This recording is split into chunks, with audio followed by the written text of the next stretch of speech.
के बाद में व्यापारी जो है आपके पास दौड़ के आएंगे इस फसल को लेने के लिए। खेती ऐसी करो कि में भी आप 1 लाख रुपए तक कमा सकते हो और भी उससे ज्यादा।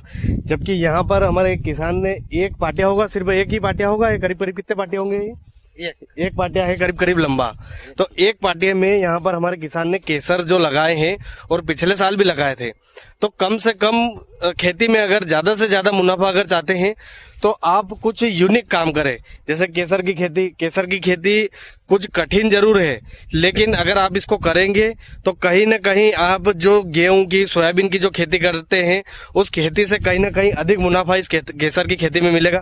करीब करीब 1 कुंटल कितने रुपए किलो मंडी में जाता है? 1 लाख रुपए किलो, 1 लाख रुपए कुंटल जाता है। अब सोच लीजिए आप अगर किसी अदर फसल का भाव हो तो, और उसके बाद में व्यापारी जो है आपके पास दौड़ के आएंगे इस फसल को लेने के लिए। बस इसमें आपको मेहनत करनी पड़ेगी। हमारे किसान ने कुछ अदर भी फसलें लगाई है, उस तरफ देखेंगे लगभग 4.5 बीघा की खेती है यहाँ पर, लेकिन फसल जो है वह यूनिक है और इसमें 4.5 बीघा में भी वह 10 से 15 बीघा खेती की जो इनकम होती है उससे भी ज्यादा यह इनकम कर लेते हैं 4.5 बीघा में। जबकि यह एक पार्टी की जो जगह है उसमें आप इनकम कर रहे हैं।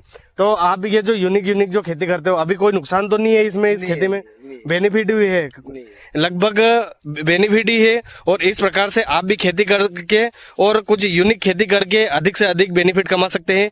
गेहूं के पीछे, सोयाबीन के पीछे दौड़ने की जरूरत नहीं है कि आप मंडी में जाओ और आपको अपनी ही फसल का दाम न मिले। आप यूनिक खेती करो और आपको अपनी फसल का दाम अवश्य मिलेगा, ताकि आपको कहीं ना कहीं उससे बेनिफिट ही मिलेगा।